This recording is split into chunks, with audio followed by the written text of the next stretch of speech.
With the Lucky Land Slots, you can get lucky just about anywhere. This is your captain speaking. We've got clear runway and the weather's fine, but we're just going to circle up here a while and get lucky. No, nothing like that. It's just these cash prizes add up quick. So I suggest you sit back, keep your tray table upright, and start getting lucky. Play for free at LuckyLandSlots.com. Are you feeling lucky? No purchase necessary. Void where prohibited by law. 18 plus terms and conditions apply. See website for details. Hello, it is Ryan, and I was on a flight the other day playing one of my favorite social spin slot games on ChumbaCasino.com. I looked over at the person sitting next to me, and you know what they were doing? They were also playing Chumba Casino. Coincidence? I think not. Everybody's loving having fun with it. Chumba Casino is home to hundreds of casino-style games that you can play for free anytime, anywhere, even at 30,000 feet. So sign up now at ChumbaCasino.com to claim your free welcome bonus. That's ChumbaCasino.com and live the Chumba life. No purchase necessary. VGW. Void where prohibited by law. See terms and conditions. 18 plus.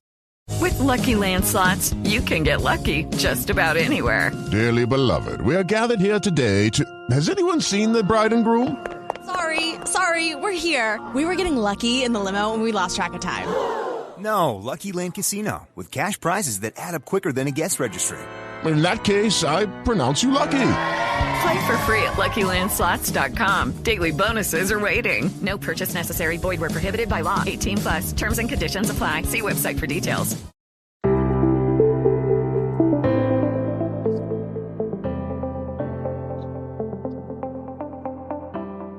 Hello and welcome to the Paddock and the Pavilion for our latest episode in our What Was It Like To series. In this episode, I was joined by jockey Graham McCourt, who relived the day when he was part of the greatest shock in the history of the Cheltenham Gold Cup, the blue riband of steeplechasing, riding the 100-to-1 outsider Norton's Coin to victory in 1990. What was it like to win the Cheltenham Gold Cup? Oh, obviously the thrill of a lifetime. It's an awful long time ago now. So if you'd have asked me that question a week after, I'd have been very much more flamboyant. But yeah, it was thrill of a lifetime. I thought you'd say that. The 15th of March, 1990 is one of the most remarkable days in the history of national hunt racing. Can you remember when you first sat on Norton's Coin? I think I first sat on him at Kempton on Boxing Day, on that Boxing Day. I can't remember riding him before then. I rode him several times after that, obviously, but that was my first ride on Norton's Coin, Kempton. And that came about because Richard Dunwoody, his regular jockey beforehand, was riding Desi in the King George. Yes, at the end of the season prior, Richard was asked to ride Desert Orchid, and he'd also ridden Norton's Coin, and he thought that Norton's Coin was really quite a useful type, and Sirrell wanted a bit of continuity, and so Woody kindly mentioned me, and Sirrell rang me up, and we discussed it, and I, of course, was a freelance, and I was in the position to say, yes, I'll ride him, and I'll ride him all year, and that's what happened. Yes, in the 1989-90 season, you came second on him at Cheltenham in late January, and then third at Newbury over 2.5 miles on the 10th of February. I know. Both times I thought he was the biggest certainty I'd ever sat on. Both times he disappointed. He got beat at Cheltenham by a horse called Wilsford, and he was a very useful tit anyway, Dean Gallagher. And at Newbury, when I got beat at Newbury, he coughed lots of times going back to the stables, 16, 17 times. So he wasn't quite right at Newbury. And that was over 2.5 at Newbury. Yes. But if you go back to his the time I won at Cheltenham when I beat Waterloo Boy, that was 2. He got dropped back to 2.5. He wasn't short of toe. But he nearly didn't get into the race because he was meant to go in another race. Second season novices then. The Sirrell, I always maintained Sirrell purposely missed the entry. I always think that because he was always quietly a bit bullish and he wanted to go for the Gold Cup. And he thought his form with several horses on a good day was up with them. So I don't know what happened there, but he forgot the entry, and he obviously then ran in the Gold Cup instead. You mentioned Sirrell, the dairy farmer from Carmarthenshire. He only had a stable of, what, 2 or 3 horses? Yes, perfectly true. And himself and his son rode him out all the time up the Welsh hills. And as we got to know him, well, after a sort of, we were a little bit disappointed in the early part of the season with him and left us a bit short of time. So Sirrell brought him up to Lambourne, in particular up to Peter Cundall's actually at Compton, and worked him one day, and he worked extremely well. So, yeah, Sirrell was, they rode him out every day, himself and Martin. And what was Sirrell like as a person? Like a Welsh dairy farmer, and he's jolly, round-faced, a very strong character, I would say, Sirrell, and enjoying every moment of his horse. So when you lined up at Cheltenham on the 15th of March 1990, what realistically were your hopes for the race?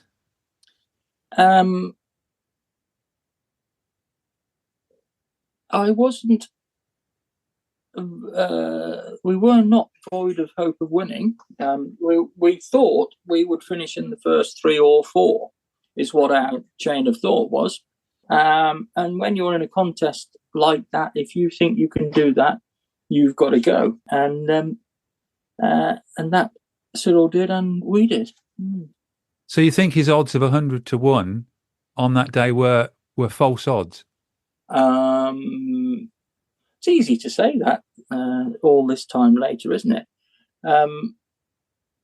Yeah, I think it was generous, considering Desi was 5 to 2 favourite or something like that, wasn't he? He's odds on in the end. Desi was on the day, end, yeah. And I know he'd won the year before, but everybody had forgotten that he didn't like going left-handed. And Mark Pittman, what did Mark ride? Golden? Toby Tobias. Toby Tobias. And Toby Tobias was a really good horse in his own right. And I think Mark thought that he got a right chance of turning him over. So did I. And Desi was he was beatable left-handed. But of course, he won the year before, and he went back to Kempton, and he'd won again at Kempton. He was so good at Kempton, right-handed, and Sandown, right-handed, and Ascot, right-handed. But Cheltenham was a different kettle of fish. So it did open the door for people to have a go at him, And the horse didn't know he was 100 to 1, luckily enough. And I thought, if we could be 3rd or 4th, then you are Cavi's Clown, non-starter. So, he always used to give us all 15-length start. So, which he did on that day as well. He did on that day. And if he'd have jumped off with us, he could have been the one, And I think David Ellsworth would agree with that. And as a 9-year-old, was Norton's Coin then on an upward trend? I think he'd won a couple of races, and he'd been to the Cheltenham Festival the year before when Huell rode him. And I think Huell did a bit what I did a bit later on and hit the front too soon on him, and he hung the latch, pulled up a bit.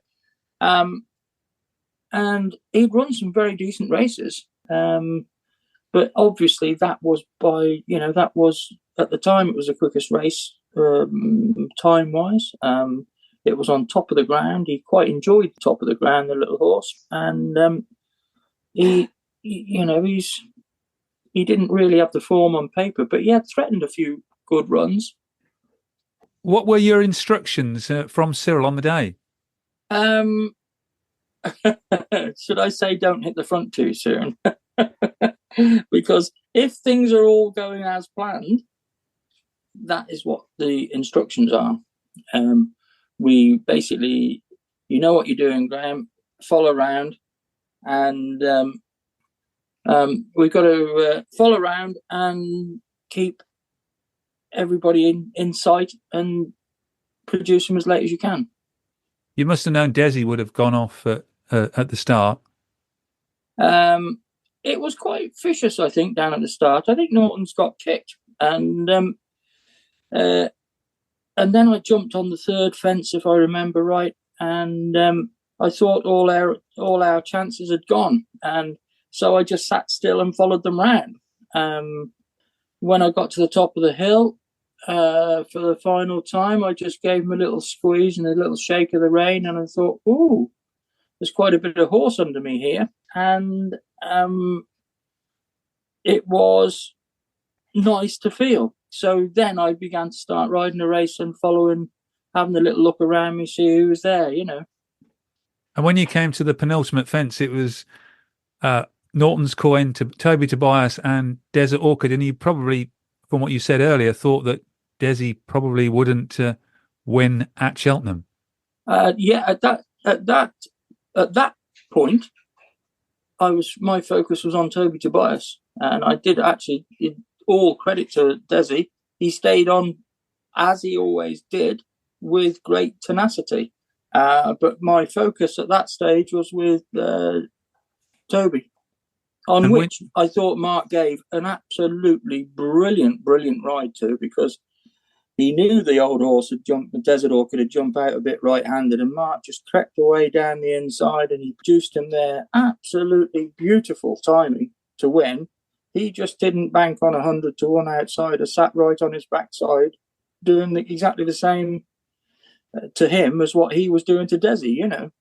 So it was a great race. So when you jumped the last, did you think you'd got enough in hand to get up and win? Not really. we were pedal to the metal at that stage, but I knew that he would gallop up the hill. Yeah, he did like Cheltenham as a course, didn't he? Yeah, he went back there and won again, as he beat Waterloo Boy over 2.5 miles the following year, and showed all his speed to win that day. And you got up to win in about the last 50 yards by 3/4 of a length. Yes. And it was nice. Never really thought, I didn't have many rides in a Gold Cup, and I never thought I rode really for the powerhouse stables that win Gold Cups. So managing to do it for Sirrell and his family and Norton's Coin was a massive thrill. Lucky Land Casino, asking people, what's the weirdest place you've gotten lucky? Lucky? In line at the deli, I guess? Aha, in my dentist's office. More than once, actually. Do I have to say? Yes, you do. In the car before my kids' PTA meeting. Really? Yes. Excuse me, what's the weirdest place you've gotten lucky? I never win and tell. Well, there you have it. You can get lucky anywhere, playing at LuckyLandSlots.com. Play for free right now. Are you feeling lucky? No purchase necessary. Void where prohibited by law. 18+. Terms and conditions apply. See website for details. Okay, round 2. Name something that's not boring. A laundry? Ooh, a book club. Computer solitaire, huh? Ah, oh, sorry. We were looking for Chumba Casino. That's right. ChumbaCasino.com has over 100 casino-style games. Join today and play for free for your chance to redeem some serious prizes. ChumbaCasino.com. No purchase necessary. Void where prohibited by law. 18+. Terms and conditions apply. See website for details. Hey guys, it is Ryan. I'm not sure if you know this about me, but I'm a bit of a fun fanatic when I can. I like to work, but I like fun too. It's a thing. And now the truth is out there. I can tell you about my favorite place to have fun. Chumba Casino. They have hundreds of social casino style games to choose from, with new games released each week. You can play for free anytime, anywhere. And each day brings a new chance to collect daily bonuses. So join me in the fun. Sign up now at ChumbaCasino.com. No purchase necessary. VGW. Void where prohibited by law. See terms and conditions. 18+. In those days, you didn't get the interview on the horse like you do today. But what do you remember about the celebrations in the winner's enclosure? They were a little bit quiet to start with.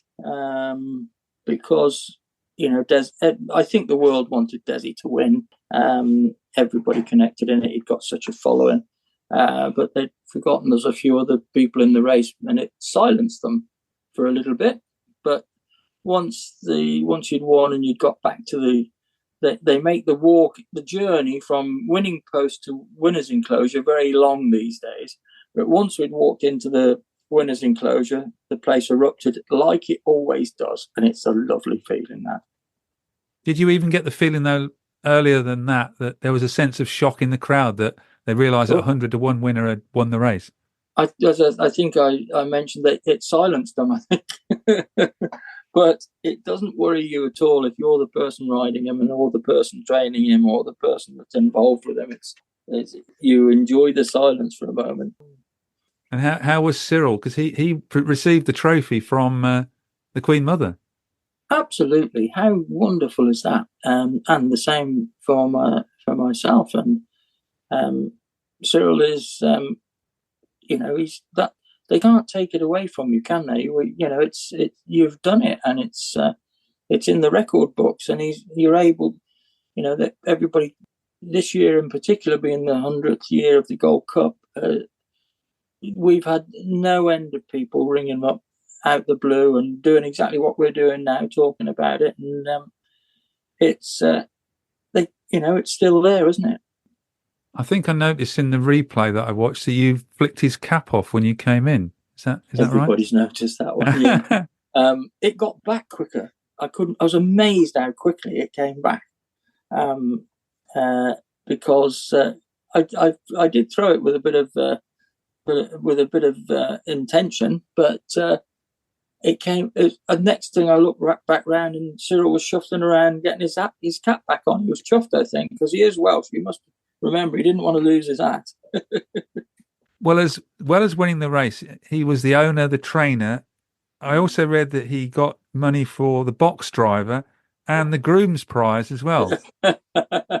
He drove himself and his son, did absolutely everything with him.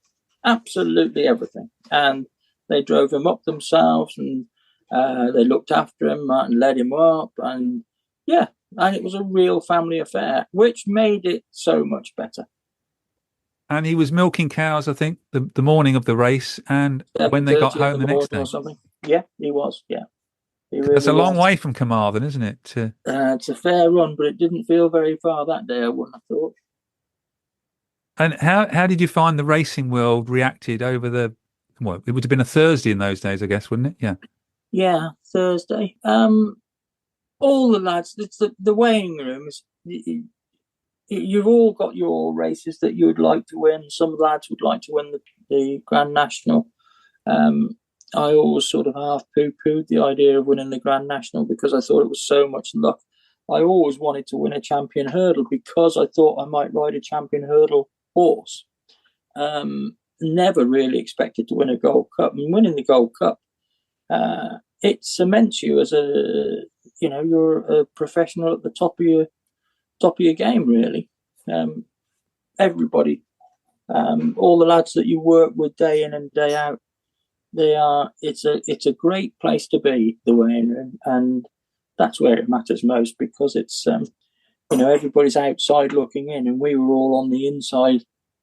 Lots of people enjoyed it. It just wasn't just me, And you were a TV star there certainly for a day or two, must have been. Yeah, I can remember getting showered after the race, and in those days the press, well, they're not supposed to, but the press were in the shower, in the changing rooms, in the shower room, and I said, can I get out the shower before we keep going on? And you are whisked away. Even then, nowadays I would say it's worse. It felt like a Grand National, really. But everybody wanted to know a bit about it because it was 100-1. And were you interviewed by Julian Wilson or Peter O'Sullivan afterwards? God, I can't remember that. It was definitely BBC in those days, wasn't it? BBC, yeah. I was certainly interviewed and had a chat with the Queen Mother with the trophy and things like that. And obviously, you get invited to go on Question of Sport and things like that because you are the jockey that's rode the 100-1 winner Norton's coin. You know, got me several good invites. Mm. Who were the team captains on the Question of Sport when you were on? Oh, I think it was Em and Bill Beaumont. It shows how long ago it was, doesn't it? Well, Emlyn and myself used to play football together because Em used to run a charity football, and we used to play EastEnders and things like that, and they'd all turn out and we'd go all over the country playing football for Emlyn's charity team. So I knew Em anyway. Good friend, you know. God rest him. Great guy, Em. I never thought we'd get EastEnders on a podcast. Norton's coin went on to run in 2 more Gold Cups. In 1991, he fell 6 from home, and in 1992, he was pulled up quite near the end. Yeah, he suffered sinus issues quite badly. Even on the Gold Cup day, Sirrell, I didn't witness this myself, but Sirrell said when he took him back to the racing stables, he spat globs of mucus down his nose, and he suffered sinus issues all his life, and that's why his form was rather in and out. And he had him right at Liverpool when I should have won on him, but I gave him the worst ride I think I ever gave a horse, and he wasn't on the button quite some time, on and off after that. But it was when he was breathing properly and he was in good form with himself. He was a tremendous animal. So 34 years ago, how do you reflect now on one of the biggest shocks in horse racing history? I don't know how you reflect on it, really. I mean, it is really quite nice that people keep, you know, I go wherever I go. So, oh, you rode Norton's coin. And you can get a bit fed up of it, to be perfectly honest. But I've got a big painting that Joy Hawken done for me after the race on the wall. And it might even get to Cheltenham this festival because we've discussed it. And I've got the Gold Cup sat on the side there. And I said before, what you've done it now, it's like Charlie on Isterbrack or something like that. They can't take it away from you. Your memory fades a little, but it's still there. I can still remember that little feeling of, I've just got a chance here. And that feeling never goes away, you know. Well, thank you very much, Graham, for sharing your What Was It Like To moment. Yeah, okay. Thank you, Steve. Sports Social Podcast Network. Judy was boring. Hello. Then Judy discovered ChumbaCasino.com. It's my little escape. Now Judy's the life of the party. Oh, baby, mama's bringing home the bacon. Whoa, take it easy, Judy. The Chumba life is for everybody. So go to ChumbaCasino.com and play over 100 casino-style games. Join today and play for free for your chance to redeem some serious prizes. ChumbaCasino.com. No purchase necessary. Void where prohibited by law. 18+ terms and conditions apply. See website for details.